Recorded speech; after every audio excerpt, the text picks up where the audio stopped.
Olá, estudante, bem-vindo, bem-vinda. Aqui é Thiago Benedetti, do Aprenda Mais, e estou passando aqui nesse vídeo, nessa aula, para falar sobre uma conversa que rolou entre alunos meus, né, numa espécie de reunião, onde alunos aprovados passaram aqui na sala de aula dos meus alunos para conversar um pouco, falar, né, sobre como foi a sua rotina, como foi a sua aprovação, e daí trazer inspiração e motivação.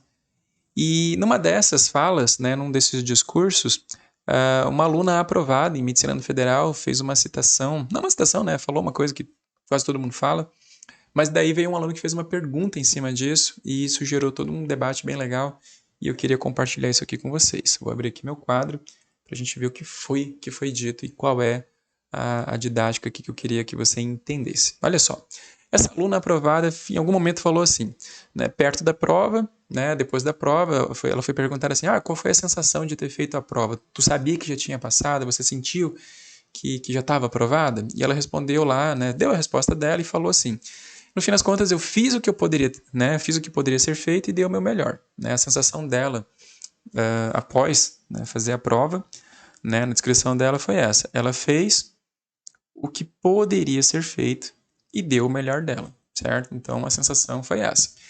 E aí a pergunta de um aluno foi, tá, mas e o que poderia ser feito? Né? Então, quando alguém diz assim, nesse universo de estudos, pensando em Enem, vestibular, concurso público, fiz o que deveria ser feito. O que deveria ser feito? Né? Foi essa a questão e é interessante pensar nisso. Né? Então, para você que estuda para Enem, vestibular, concurso, para você que está nesse universo de estudo preparatório, o que você deveria fazer dentro desse contexto? Né? E aí, dessa discussão, entre os alunos, surgiram algumas pontuações aqui que eu queria trazer para vocês, entre aquilo que deveria ser feito num mundo ideal, né, onde tudo é perfeito, lindo e maravilhoso, e aquilo que acontece de verdade, né, talvez abaixo das nossas expectativas. Então, basicamente, o que deveria ser feito? Né? Vamos pensar aqui algumas coisas. Primeiro, as aulas, né? Todo mundo, né, que estuda para vestibular e nem concurso, em algum momento passa por aulas. E aí o ponto-chave que eu quero chamar a atenção aqui é o seguinte, quando a gente fala de aulas, tá, para quem estuda, basicamente você tem que lembrar o quê? Essas aulas, você tem sempre que usar um critério que é o seguinte, que é se for preciso, tá? Então, aula não é uma coisa que todo mundo precisa fazer. A aula é uma coisa que você vai assistir quando você ainda tem algum tipo, né, de pendência teórica com alguma coisa. Né? Se você, por exemplo, nunca viu um certo assunto, é óbvio que a aula é o primeiro passo ideal para qualquer coisa. Então, quando você vai aprender uma coisa nova pela primeira vez na vida, ter alguém que saiba daquilo, te explicando aquilo da forma mais simples possível, da forma mais organizada possível, pô, isso é perfeito. Né? Então, a aula tem esse papel. Só que também tem gente que tem aquela sensação de, porra, tô perdendo tempo nessa aula. Né? Isso aí tudo eu já sei. Então, tem gente que já tem uma bagagem teórica. E aí, é sempre interessante lembrar o quê? Que fiz o que poderia ser feito. Então, assisti todas as aulas. Eu tenho que assistir todas as aulas? Depende. Depende do quanto você aproveita essas aulas.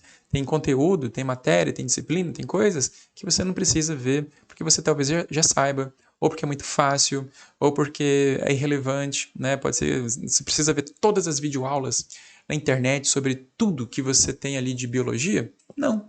Porque se você pega todo o conteúdo de biologia que cai num vestibular ou no Enem, por exemplo, de todo o conteúdo que existe, talvez você tenha ali uns 30% desse conteúdo que acumulam tudo que é importante você saber para aquela prova. O resto é besteira, o resto é inútil, você vai perder tempo. Então, fiz o que poderia ser feito, assistir todas as aulas, não precisa ver tudo, tá? Você tem que ver aquilo que é preciso. Então, guarda isso, tá? As leituras, mesma coisa. Você precisa ler todos os livros, todos os capítulos de tudo? Também não, tá? Às vezes, para um conteúdo menos importante ou de menor valor, às vezes uma aula rapidinha de meia hora sobre aquele assunto já resolve a tua vida. Você não precisa passar mais uma hora lendo um livro ou capítulo para entender aquele assunto ou aprofundar naquele assunto. Por quê? Porque tem assunto que é superficial mesmo. Tem assunto que basta você ter uma noção para resolver a tua vida, tá? Então, as tuas leituras, mesma coisa, tá? Você vai fazer leituras se for preciso, se for necessário. Então, aqui é bem relativo e depende muito, né, do teu aproveitamento e depende muito da tua bagagem, daquilo que a gente vai chamar de conhecimentos prévios. Se você já tem vastos e profundos conhecimentos prévios sobre algumas coisas que você ainda vai ter aula ou fazer uma leitura, talvez você não precise nem dessa aula nem dessa leitura, tá? Então, cuidado com isso. E as questões? Resolver questão sempre é importante, mas assim, tem hora, tá? Então o que eu faço de comentário aqui? Tem hora para fazer questão e também tem método. Não é simplesmente, tive um conteúdo, vou fazer questão, ou então nem vou para aula, nem vou fazer leitura, só vou fazer questão. Depende, tá? Você tem que fazer todas as questões do mundo? Assim, quanto mais, melhor. Não precisa fazer todas. O importante é, quando você tem um tipo de conteúdo que tem muitas questões, por exemplo, vamos pensar aqui em Enem. Se você está estudando assuntos como, por exemplo, ecologia, e aí você procura questões de ecologia que já caíram no Enem, você vai encontrar um monte, você vai encontrar centenas, inclusive, de questões. Porque é um assunto extremamente válido, valioso e importante para o Enem. Então, é importante você fazer questões. Mas tem questão que você vai fazer na hora da aula, antes da aula, depois da aula, na hora de estudar. Tem questão que você vai usar melhor para revisão. Tem questão que você vai olhar só daqui, 3 semanas, um mês, em outras revisões. Tem questão que vale a pena você fazer em simulados. Então, varia. Tem questão que você vai usar para aprender. Tem questão que você vai usar para se testar, para avaliar teu rendimento. Então, tem jeito e tem método de fazer. E tem questão que você vai fazer absurdo, difícil, que você vai errar, certo? E quando você errar, você tem que saber o que fazer para aproveitar esse erro, tá? Então, fazer questão de tudo também depende. Digamos que você achou ali um livro e nesse livro ou nessa lista você tem uma lista de 50 questões sobre embriologia e você está estudando para o Enem. Aí você fala, nossa, eu tenho aqui 50 questões de embriologia para ficar fera nesse negócio. Aí você gasta um tempão, faz isso funcionar ao longo de alguns dias para você fazer essas 50 questões de embriologia. E aí quando você para ver no Enem, por exemplo, nunca caiu embriologia. Ou se caiu, foi um detalhe ou outro citado num texto, atravessado ali em alguma coisa. Então, do que adiantou fazer essas questões? Entende? Então aqui também tem que ter filtro. Moral da história. Né? Vamos colocar aqui uma marca que serve para tudo, para aulas, leituras e questões. Tudo isso tem que passar por um filtro, né, que envolve muitas vezes peso, recorrência e dificuldade de um conteúdo, a famosa PRD, tá? Que mais? Deixa eu respirar aqui. Então, fiz o que poderia ser feito, né? Uma coisa também que é importante que todo mundo faz, ou quase todo mundo faz, são as anotações. E aí é a mesma coisa. As anotações, elas têm que ter um peso aqui a partir do valor e da conveniência de fazer uma anotação. Quando você tem aulas ao vivo, que não são gravadas, que você tem que aproveitar de um professor que organiza bem, que tem um bom quadro, que te deu bons insights, aquela aula, ela teve um custo para você. Você pagou por essa aula, ou então você pagou por isso com tempo. E tempo é um recurso extremamente importante. Tá? Para você que é estudante, tempo vale demais. Então, o teu tempo tem um valor nisso. E aí, para você valorizar o tempo que você gastou nessa aula, é interessante você fazer anotações para esses conteúdos que têm alto valor e também para valorizar o tempo que você gastou nessa aula. Essas anotações, elas precisam ser anotações o quê? Sintéticas. Né? Então, não adianta você pegar um livro onde tem um capítulo de 10 páginas sobre fotossíntese e você fazer um resumo de fotossíntese com 5 páginas, né? O ideal é que você consiga, de repente, numa folhinha de caderno pequenininho assim, fazer o teu resumo todinho de fotossíntese, né? Ou fazer o mais sintético possível, para você ter o quê? Para você ter algo que sirva também depois como um recurso para fazer revisão. A anotação vai servir para quê? A anotação é para organizar seus pensamentos, é para facilitar o seu processo de estudo e aprendizagem. Lembra, pensamento é caótico, a escrita é organizadora, tá? Então, eu sempre defendo que você deve sim fazer anotações, mas aqui também depende, né? Anotações mais profundas, mais complexas e mais rebuscadas são importantes para conteúdos de alta relevância, de alto valor e também difíceis. Aqueles conteúdos super valiosos, mais facinhos que você já pegou, que você já sabe, para esses você pode usar técnicas bem mais simples e mais básicas de anotação, para também não ter que investir tanto tempo assim, tá? Outra coisa que você pode fazer, né, de você fez tudo o que deveria. Uma coisa que você deveria fazer, se você pensa em Enem, vestibular e concurso, são simulados avaliativos. tá?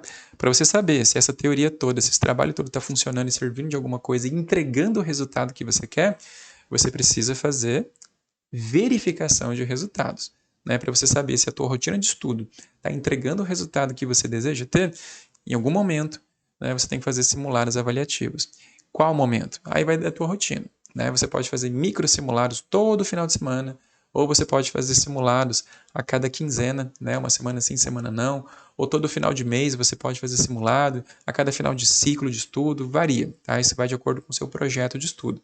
Mas o fato é que o simulado avaliativo, ele vai te dar uma noção de desempenho, e esse desempenho vai te falar muitas coisas, né? Inclusive tem vídeos aqui no canal que tratam disso, então é bom você dar uma olhada, mas o fato é que quando você tem um desempenho bom em alguma coisa, e você tem também um desempenho ruim em alguma coisa, o que vale a pena você fazer em termos de investimento? Vale a pena você investir no desempenho ruim. Porque se você já está bom, por exemplo, em matemática, você não vai aumentar seu tempo de matemática, você só vai manter o que você já está fazendo.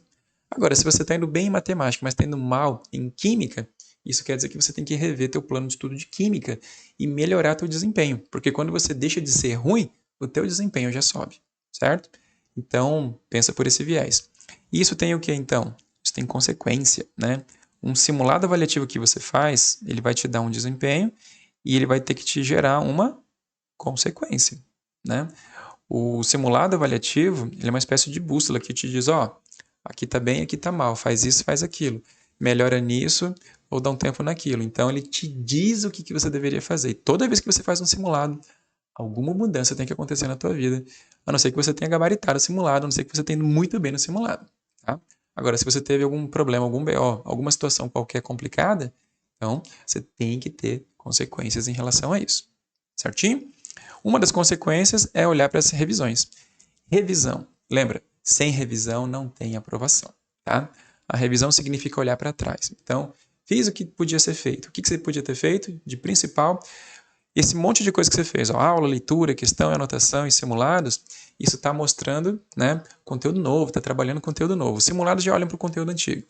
E aí, quando você começa a fazer simulados e olhar para as revisões, para que serve uma revisão? Para olhar para o conteúdo antigo que você já aprendeu e que você não pode esquecer.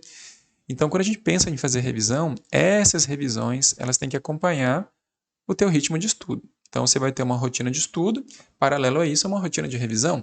Estudo é para ver conteúdo novo, revisão é para ver conteúdo velho. E ela tem que acompanhar a tua rotina de estudo e ela tem que fazer parte de uma programação. Revisão não é uma coisa que você faz assim, quando você lembra. Revisão tem que ter dia e hora marcada para acontecer. Da mesma forma que você tem uma rotina de estudo, sei lá, de segunda a sexta, de segunda a sábado, você tem que ter uma rotina de revisão, que pode ser também de segunda a sábado, ou em dias específicos da sua semana, mas que tem que existir. Eu sempre recomendo que, no mínimo, você estude de segunda a sexta e revise sábado e domingo. Tá? No sábado você revisa a semana, no domingo você faz simulado avaliativo para revisar tudo. Revisar essa semana, semana passada, semana retrasada, mês passado. Pelo menos isso. Tá? Atividade física. E aí a gente entra aqui em outro campo agora. A gente está falando aqui de vida de estudante, certo? Aí você pensa que vida de estudante é o quê? É livro, aula, anotação, papelzinho, folha, simulado, essas coisas. Mas também tem que pensar o quê? O teu cérebro que aprende é só um pedacinho de carne dentro de um corpo. E para esse cérebro que aprende funcionar bem no máximo desempenho, no melhor desempenho que ele pode ter, esse cérebro precisa de um corpo que pratique atividade física, tá? Então, fiz o que deveria ter feito. Vou te falar, ó, os melhores alunos que eu já tive na vida, com os melhores e mais impressionantes resultados, todos eles tinham uma coisa em comum, que era o cuidado com a saúde física, certo? Então, fazer atividade física significa o quê? Significa que você vai ter uma regularidade, né, de uma atividade física que seja estimulante, que ajude o teu corpo a trabalhar, que melhore sua saúde, melhore sua circulação, melhore seu ânimo, te motive, enfim. Poderia passar horas aqui, né, elogiando a atividade física para quem estuda, mas o fato é, preciso que você acredite em mim, faz toda a diferença, né? Pobre do estudante que deixa de fazer atividade física para passar mais tempo estudando. Isso não é uma boa troca, tá? Então, a atividade física, qual é a grande coisa aqui? Ela tem que ser algo que ajude, tá? E que seja conveniente. O que eu quero dizer com isso? Essa atividade física que você vai fazer, ela tem que te ajudar na sua rotina de estudo. Não dá para ser uma coisa que você vai fazer à noite, que vai te dar insônia, ou que vai te deixar cansado e arrebentado, ou que para fazer você precise levar 1 hora para ir, 1 hora para voltar e mais 1 hora fazendo e gastando 3 horas do seu dia. Atividade física, tipo uma corridinha no bairro, qualquer coisa que você puder fazer que ajude o teu corpo a trabalhar e teu cérebro a aprender e que seja conveniente para a tua rotina, tá ótimo. Estou falando isso por quê? Porque eu já tive alunos, por exemplo, que falavam assim, mas eu gosto de fazer jiu-jitsu. E aí, para fazer jiu-jitsu, eu tinha que ir numa academia que era do outro lado da cidade, eu passava 1 hora para ir, treinava 1 hora e meia e passava mais 1 hora para voltar. Porra, aí tu já perdeu um turno inteiro por conta da atividade física. Isso não é conveniente. Às vezes eu tenho alunos que faziam atividades de alto impacto, que de vez ou outra apareciam lá com o dedo quebrado, alguma coisa assim, não sei o quê, hospital, sei lá. Então, também não ajuda. Ou então, alunos que faziam treino de musculação, né, super pesado à noite, e aí não dormia, ficava com insônia, não sei o quê, ou então ficavam tão cansados depois que não conseguiam fazer revisão. Ou às vezes o aluno fazia isso de manhã, e ele chegava tão cansado na escola, por conta do treino de musculação, que ele não conseguia se concentrar nas aulas. Então é nesse sentido que eu quero falar, né, de alguma coisa que te ajude. Tá? Muita ajuda aquilo que não te atrapalha. Tá bom? Outro ponto, sono. Sono é uma coisa inegociável, certo? Isso também você tem que guardar. O teu cérebro só aprende quando você dorme. É durante o teu sono, né, nas várias fases e estágios do seu sono, que você tem as etapas de consolidação da aprendizagem. Então, isso é inegociável. Se você é um ser humano que precisa dormir de 7 a 8 horas, durma de 7 a 8 horas. Não pense que estudar um pouquinho mais, dormir um pouco menos é uma boa troca. Isso também não é uma boa troca. Isso é péssimo, tá bom? Então, fiz o que poderia ser feito. Durma. Se você puder, deixe o seu sono ali como uma prioridade na sua vida. Por quê? Porque sem ele, você não aprende e sem uma boa noite de sono, o seu dia seguinte de estudo vai ser um desastre. Você vai ter problemas nas aulas, você vai ter problemas de rendimento, vai ter problemas de atenção, foco, concentração, e você vai começar a achar que é burro, que não aprende, que não sei o quê, e na verdade você é só uma pessoa que não dorme, tá bom? Então, guarda isso. Grupo de estudo. Grupo de estudo também, se você puder, faça. Grupo de estudo pode ser só um parceiro, só uma parceira, só alguém que estuda com você, que serve para trocar figurinha, para você conversar sobre questões, para você explicar alguma coisa, para você ouvir explicações do que você não entendeu. São pessoas que vão fazer o quê? Um cérebro contra o cérebro subir de nível. Basicamente é isso. O grupo de estudo, então, ele faz o quê? Ele aumenta o nível do estudante. Nesse caso, o nível dos estudantes que funcionam dentro do grupo de estudo, certo? Para que serve um grupo de estudo basicamente? Não é para sentar todo mundo junto e cada um ficar estudando. O grupo de estudo ele serve para num final de semana ou no final de um ciclo de estudo, você se juntar com a sua galera que estuda, né, junto com você, que tem compromisso. E quando eu digo galera, é uma ou duas pessoas, tá? Você vai se juntar com essas pessoas para, de repente, fazer lá um simulado juntos, discutir questões, trabalhar questões de matemática, questões de física, pensar na resolução, explicar um para o outro as questões que você errou, alguma coisa nesse sentido, certo? Fiz uma questão de fotossíntese, não entendi direito por que a letra D está errado. Alguém do grupo pode ter entendido de uma forma que você não entendeu e te ajudar nessa compreensão, certo? É para isso que serve o grupo de estudo, para principalmente trabalhar em finais de ciclo, onde você geralmente vai compartilhar material, você vai compartilhar as suas anotações, vai discutir anotações, vai discutir conceitos não entendidos e, principalmente, vocês vão bater cabeça junto com questões complexas, certo? Você não vai levar para um grupo de estudo uma questão idiota, você vai levar para o teu grupo de estudo aquela questão absurda que ninguém consegue resolver. E lá, juntos, vocês resolvem, tá? Para isso que serve. O que mais? Você tem que também pensar aqui, fiz o que poderia ser feito, o que você poderia ter feito? Se você tiver redação para fazer, trabalhe sua redação, né? Tenha um projeto, tenha metas para você bater em termos de desempenho de redação, certo? Então, se você começa escrevendo redação e você passa um mês ali tendo todo um trabalho de escrita e feedback, você vai chegar ali num padrão de nota. E você tem que ter a meta de subir essa nota de tanto em tanto tempo até um certo nível que chegue, né, que seja seguro para você. E dentro disso, né, você tem que ter sempre o quê? Um trabalho de feedback. Lembra que redação não adianta basicamente você só fazer. Você tem que fazer e tem que ter um feedback, tem que ter retorno, tá? Então, fiz o que poderia ser feito. Você fez suas redações, você trabalhou suas redações, você faz redações continuamente com feedback e procura melhorar nos pontos fracos que você tem.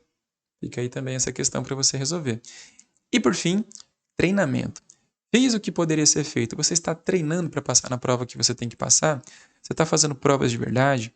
Você está avaliando o seu tempo de prova? Ou você só olha para resultado de rendimento? Tipo, acertei tantos por cento. Acertar tantos por cento é muito relativo, dependendo, né, de várias considerações aqui, tá? Então, o teu treinamento é o quê?